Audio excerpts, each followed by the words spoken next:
Well, thank you for joining us today and welcome to our Changing Work Authors Panel. My name is Jeff Jacobs and I have the honor of facilitating our conversation today.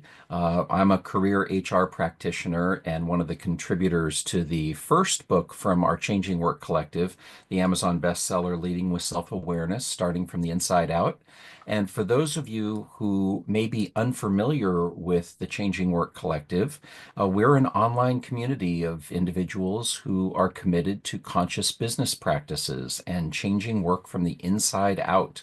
I'm excited to be here today to discuss book number 2 from the collective, Leading with Compassion, Cultivating Connection from the Inside Out, which is published on February 14th. You'll be able to find it on changingwork.org under our section on media and also on Amazon. And most importantly, I am joined today by two contributors to book number 2, Shelley Damija, who wrote chapter 8, Use of Self, and also Aaron Latif, who wrote chapter 13, Lights, Camera, Engagement. And I was fortunate enough to get a preview of both of their chapters, and really they were fantastic. And I'm very excited to be chatting with both of them today. So Shelley, let's start with you. I found so many insights in your chapter. Let's start with just having you introduce yourself and share a little bit about why you were motivated to write what you did. Yeah. Nice to meet you, Jeff and Aram. I am Shelley. I am a friend, mentor, and a life coach.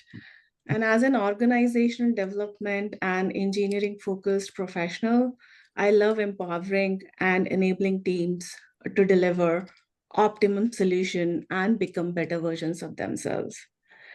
And throughout this journey, I have figured out that what motivates me is creating joy.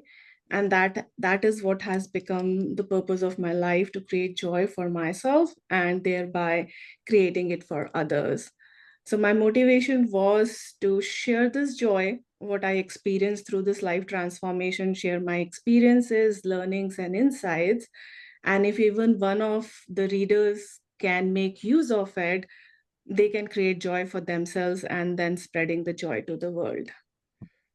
That's a beautiful sentiment, and it seems like it should be so easy to help create joy, but it's not. There are ingredients that go into it, and you describe how you operationalize that process. You describe a journey which takes place from self-awareness to self-compassion, and you describe how those things help you improve the degree to which you hold off on judging yourself and ultimately judging others. Now, self-awareness and self-compassion are commonly used phrases and can mean different things to different people. What do they mean to you? So the way I learned to become aware of myself, right, is about observing my body first, how it reacts or responds to the stimulus, whether it's the words you said or your body language, your expression, or even the weather. Like what sunlight does to me, what rain does to me, right? Like there is always a initial response from the body. Like if there is a negative trigger, I observe, like there is a lot of heat in my chest, and that's the signal that I'm about to get triggered. So then I can nip it in the bud, Mhm. right? So being aware of how my body functions are responding to the stimulus is what self-awareness mean to me. Mhm. No, that's fantastic. And I know that there have been times in my life before I joined many of you in the greater study of compassion and self-compassion that I would feel something in my body and I would just assume that something was wrong and I needed to go with that emotion as opposed to questioning that emotion Right. and doing something different. Now, to that end, there's a portion of your chapter where you were tested in a leadership meeting, and I can relate. I think we all can relate to the story you tell about how Yeah. you were tested in this meeting. Would you share the story and how you got triggered and how you managed through that? Because what you've described sounds very easy, but we all know in practice it's not always that easy. Yeah, so It so happened that one day in a conversation with a leader, I was sharing my perspective, which was very different from the perspective of that leader. And instead of asking me some question or follow-up question or anything, my perspective was dismissed. And that used to be my trigger point, that being dismissed without having the space to share my perspective, opinions, and being understood, kind of leading back to that, oh, I'm not needed, I'm not useful, and that used to trigger me. So when that happened in that situation, I was practicing my process of becoming self-aware. So as I was just talking about it, I could actually feel like the heat in my chest just forming. And the moment I felt that, I was like, oh, I'm getting triggered. So I started taking deep breaths because I became aware. And as I started taking deep breaths, I kept telling myself that it's not about me. It's not about my perspective. It's not about my idea. It's about their perspective and their experiences, which has led them to this point. So it's not about me. And I need to be kind to myself and let go of that judgment that this person is wrong or I am right. It's just about we coming from different experiences and different places and different emotional strength. So it's okay to be different, and being kind and letting go of judgment, which is what self-compassion is to me. It's interesting, Shelley, because what you describe makes perfect sense. And I think many of us would say, well, of course I'd react that way. But we all know that most of us are more likely to react in the moment very quickly. Did it take you a long time to build this skill, to build the ability to be self-aware and control those reactions? So, I mean, I'm still learning, right? I'm still work in progress. Um, I think the self-awareness part was pretty quick.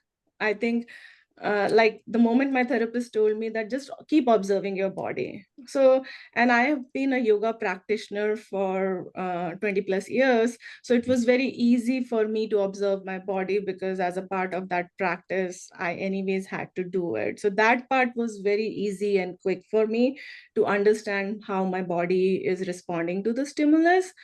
The part where got tricky and required a lot of practice is remembering to practice that affirmation and also being able to find the right response.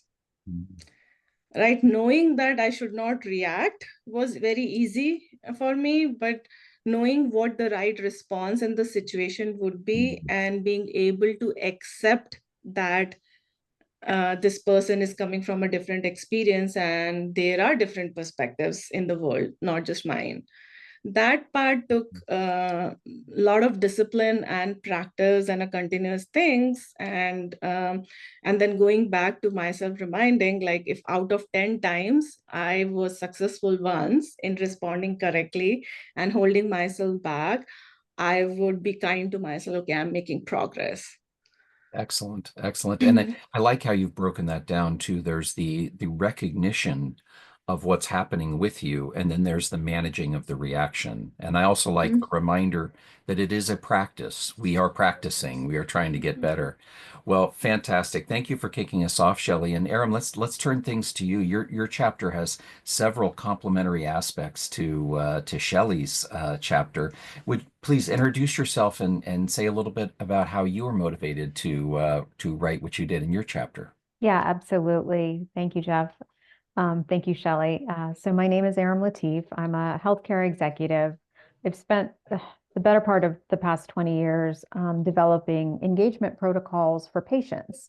And the purpose was to help improve their patient journey and their patient experience by empowering them and educating them, so they could take kind of ownness of their own healthcare journey. But also in doing so, I realized that it actually improved their outcomes and their long-term prognosis. And I just realized it's a simple and effective methodology that can in fact be applied across multiple different groups of people, multiple different levels of interaction that we have, in society. And the workplace is definitely one of those. We've got leaders, we've got employees, and each comes to the table with their own set of challenges and tasks and roles and responsibilities, and leveraging that engagement protocol. It was just intuitive to create more cohesion in our workplace environment. Mhm. And for those that may not be familiar, you've used the word protocol a couple times. Can you define what Sure. that means? Sure. Sorry, that's the scientist in me coming out. Yeah. A protocol is basically just a step by step series of directions that are followed in order to gain a specific outcome. Hmm. Some could consider a recipe a protocol. Right? You bake if you're baking a cake, you have a recipe, you follow it, you come with a cake at the end of the day. Uh-huh. And similarly, a protocol is a series of steps. If we are trying to help patient X learn to manage their diabetes, we teach them about blood sugar, we teach them about spikes and lows and highs and how to manage those. Similarly, what Shelley was just explaining about self-awareness, that could be considered a protocol, right? Like her three-step process. So any kind of step-by-step process that leads to an outcome, basically. See, I love that because effectively what you're doing is you're unpacking the steps involved, and it is guidance, but you still use your judgment in that moment. Now you open up your chapter by sharing the challenge of working for people with whom you don't click, which I think we can all relate to at different times. And most of us philosophically would agree with the sentiment that it takes two to tango, that both parties should take partial ownership over each of the relationships, but we're frequently not that mature, and perception can get in our way. Now, just as Shelley discussed self-awareness in her chapter, and it was also the topic of the first Changing Workbook, what are your thoughts on enhancing our own self-awareness in those moments? And how do we help others do the same? Because that was part of your chapter is how practicing this helps others. Yeah, absolutely. I think Shelley hit the nail on the head with the body. Our bodies are they're intuitive speakers on our behalf, right? Like there is so much energy and information that lives within us. And if we can tap into that, and just really, it takes a moment to kind of center yourself, really sit there in that present moment, right? And understand, oh, my hands are clammy, or I've got knots in my stomach, or why do I feel like I just want to get up and run away, right? So then you become curious. And I think that being curious is the best way to approach it, because that's the first step, right? Why am I feeling this way? What caused me to feel any kind of way in a given moment? Was it something someone said? Was it an action? Was it a question? Is it simply the time of day?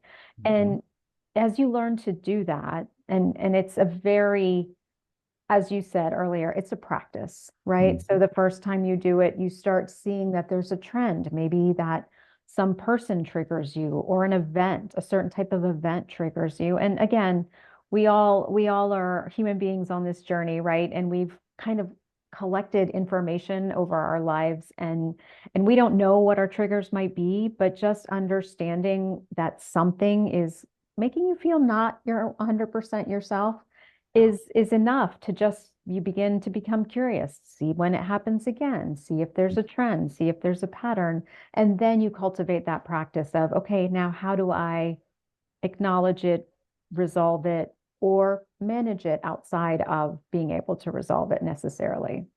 Interesting. And you used the word energy, and energy is something that struck me. You said that leaders have access to power, and there's an energy associated with that power, just like there's an energy that other people bring to bear. So we can be kind of reflective and self-aware and pay attention to our own energy. And your thought that others have energy, leaders have energy, resonated with me, but I'm not sure how to define that. So when you think about the energy that a leader has, How would you articulate what that means or how that shows up? I think it can show up in multiple different ways. There are leaders who are very capable of sharing their energy, their desire for a certain outcome, their focus, their determination, their drive, and they leverage that, which I'm defining as that momentum, all of those emotions, right? And the focus, the drive, the determination, that becomes a positive energy if Hmm. used in the right way, right? Yeah. I guess let's take a step back. So energy, if you feel amazing some days, you're just like, I'm on top of the world. So you're vibrating with this energy within you. And that carries you, right? It's like a wave that carries you from moment to moment and all your activities through the day. Similarly, if you've had a bad couple of days, if you're tired, you're feeling run down, you're low energy. Hmm. And so when we come to that leadership piece, inherently because of their position, they hold this power, right? It's an energetic power because they are in fact calling the shots in many cases, right? Along with a board maybe or a private equity group, but for the most part they are accountable. They are answerable to, many people and many groups. And that energy can be positive or it can be negative, as many Hmm. of us may or may not have experienced. And Yeah. it can come out if you're not conscious, if you're not self-aware of your energy and the power you wield, then you can, unfortunately, maybe mismanage that energy so that it has a negative impact on your surroundings, whether those be people or an environment. And so my concept is again just leveraging science, right? So positive flows to negative, negative flows to positive, and there's an energy flow all throughout, in everything we do. It's basic science. And so if a leader has that positive energy can then be shared with a workforce, and then also then that can be transmuted into a collective powerful force that is affecting change in that in organization. No, that makes perfect sense. And pardon my background noise here, but that makes perfect sense. And I think we each wield our own power, our own uh, energy, if you will, because while we may not have people reporting to us at all times, there's also the situation where we have an influence over colleagues or people we interact with. What would you say, because you said the leadership energy could be positive or negative, just like ours can. And yet, I don't think any of us set out to be negative. We don't realize we're coming across that way. So, what ideas do you have on holding up the mirror about that self-awareness? And Shelley, I'm going to come to you with this with a related question because you talked about how self-compassion can help influence the growth of the people and systems around you. So, Aram, if you wouldn't mind starting by talking about how do you hold up the mirror to others with the energy they bring, and then Shelley, I'll ask you to comment on the same question. Yeah, absolutely. So I think again, it's that presence. It's really learning to periodically through the day, just really checking in with yourself. How am I feeling? What is my mood? Am I happy to be here? Am I focused on what am I doing? Am I distracted by X, Y, and Z that might have happened at home? Mhm. It's just really kind of breaking down your day, your feelings into kind of almost at a microscopic level so that you're seeing that something has happened in your environment that might have triggered you. And if you can learn to become more aware, then you also can learn to manage those feelings. And so that's the whole concept, right, of practicing that self-awareness and cultivating that practice. I don't think that any leader, to your point, necessarily intends to be negative or positive. Right. It might be a personality. It might be a series of events at home. It might be, you didn't get your cup of coffee, your favorite cup of coffee that morning. There's random things that trigger all of us, right? But it's just becoming conscious of those throughout the day and connecting those dots.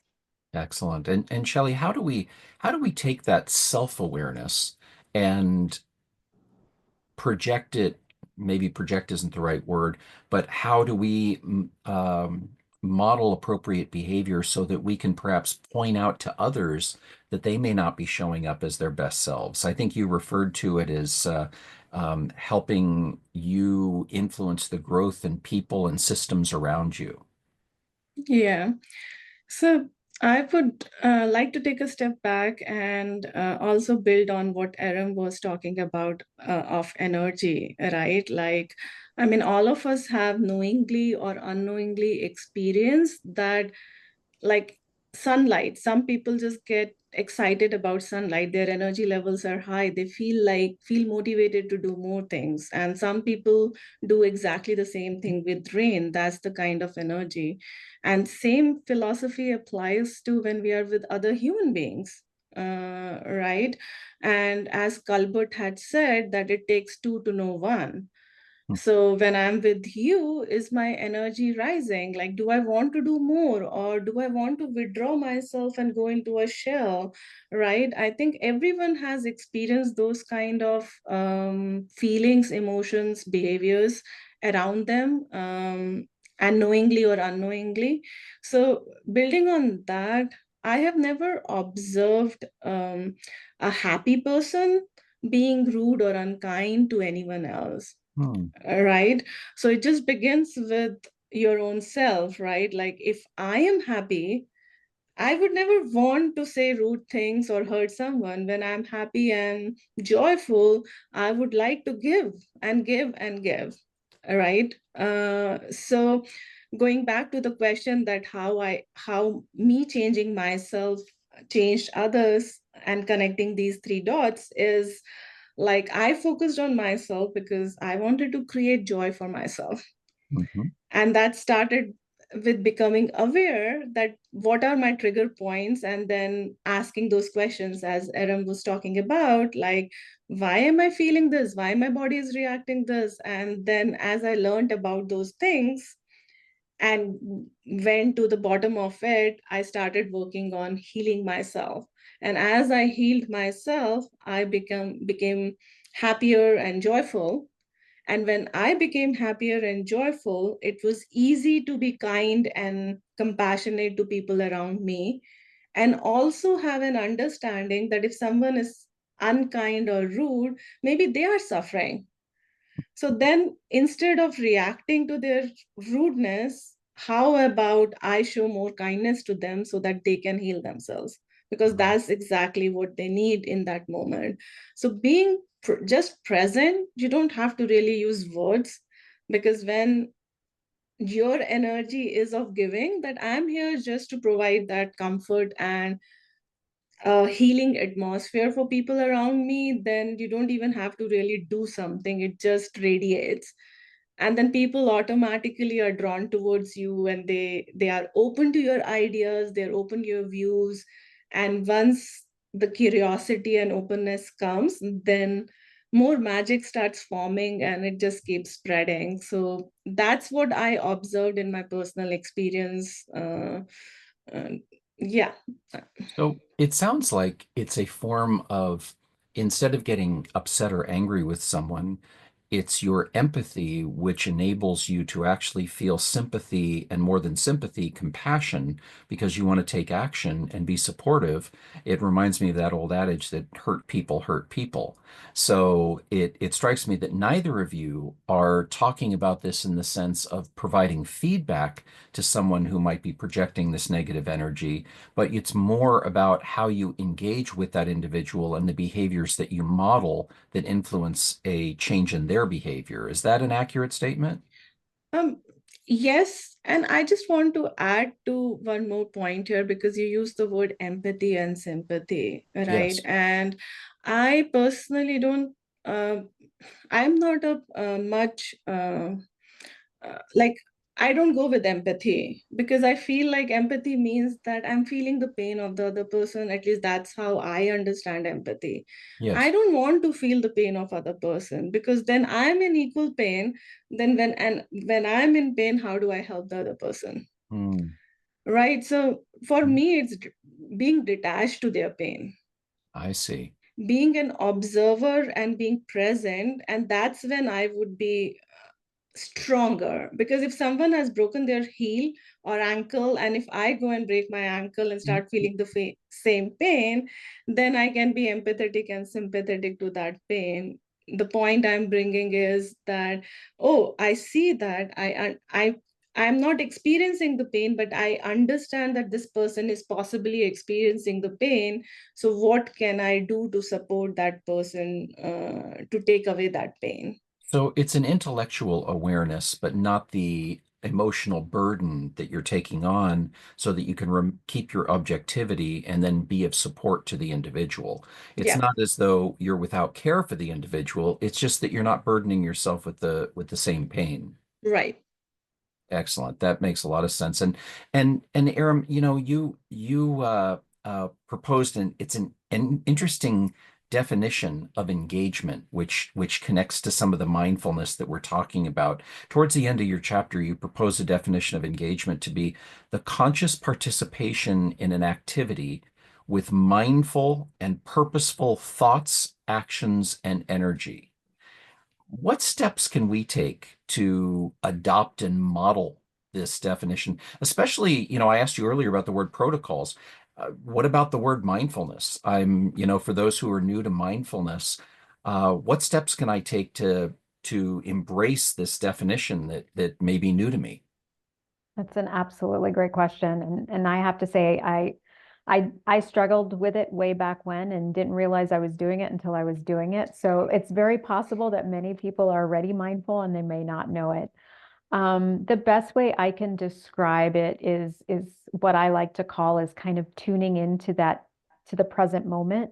If if you're sitting near a window and just can literally gaze out, even it's a microsecond and appreciate the blue sky or green grass or a bird chirping. It is those micro moments of mindfulness that create then that mindful practice. And to me, that is, I mean, the joy of life in and of itself is to be engaged in every activity, whether that's laundry, whether that's, working out or going for a walk or cooking a meal. Every life presents so many doors for us through which we can engage in an activity and use all of our senses. And I think our senses actually do open that mindfulness door, right? With a visual appreciation, or you hear something, a melody, a song that just lights you up. It's all of these micro moments and micro mechanisms in our day-to-day tasks that actually allow us to become very purposeful and very consciously engaging in our life. And that's basically what I was trying to capture. Got it. It's for those I work in a corporate environment, and I'm surprised at the degree to which a lot of people embrace the concepts we're talking about. Yet at face value, a lot of folks are a little uncomfortable with some of these concepts. They might feel a little too touchy-feely. Shelley, I know in your chapter you talked about the power of personal affirmations in your life, and I know for a fact that personal affirmations have had a profound impact in lots of people's lives. But these concepts of compassion and mindfulness and personal affirmations, at face value, some people would see them as silly or would make them feel uncomfortable or whatnot. What would both of you say? Because the things we've talked about, they're scientifically proven, they're incredibly powerful. There's so many case studies, and yet still it's uncomfortable for a lot of people. What would both of you say to help people ease into some of these concepts? Um, so I can totally relate to people feeling that it's silly, because I was one of them. When my therapist gave me this tool of affirmations, my first response to her was that it's a lie. Like, she told me to practice that, oh, I'm wanted. Whenever I walk into a grocery store or in a meeting, I should say that I'm wanted, everybody needs me. And I'm like, that's a lie. And that is still true, it's a lie, right? And but I am an engineer, I like to experiment. And I had committed to my therapist to practice the tools she is giving me. So I just said that, okay, it feels like a lie, it sounds like a lie, but I'm going to experiment and see what happens.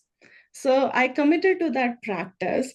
And so, what I would like to tell whosoever is listening to this is just experiment. You don't have to believe what people are saying. Just experiment it for yourself, try it for 30 days and see how it feels. Because, and also, you don't have to tell anyone that you're practicing it, it's just you, what you're telling in your mind, right? And see how it feels. And another thing which people get lost in is science, scientifically proven. Science just prove what exists. Just because it has not been proven does not mean it does not exist. So I think keeping that open mind and about that fact, and being experimenting and seeing it for your own self. You don't have to believe anyone, just do it for yourself and see what Fantastic. happens. Thank you, Shelley. What about you, Aaron? Funny. Shelley and I are apparently both scientists and lead with our science minds. So I'm the same way. I would say, it's all a matter of figuring out what works for you. What's the harm in trying? Mhm. And I think society, you know, society puts a big pressure on all of us. Oh, I'm mindful. Oh, I meditate. Oh, I practice yoga or X, Y, and Z type of yoga. It's not about that big thing. It's about moments, micro moments, right? So really becoming mindful when you take your first bite of food after you've been waiting to have a hot meal all day. Or it's when your favorite song comes on the radio, and you feel just alive. It's those micro moments that build mindfulness, that build that self-awareness. And it doesn't have to be overwhelming, and it doesn't have to be, like a New Year's resolution. There are opportunities throughout every day for us to kind of tune into our lives, to engage, to become more mindful and more self-aware. And if it's just a matter of practicing and trying it out, see how you feel every time you jam your favorite song, right? If it lifts you up and you're like filled with positive energy, why wouldn't you want to start your day that way? Yeah. If a private dance party in your kitchen makes you feel amazing, why wouldn't you want to work that into your daily schedule? It's not a Mhm. matter, I think, of putting these heavy, lofty goals on top of your shoulders. It's honestly, it's designed to be easy.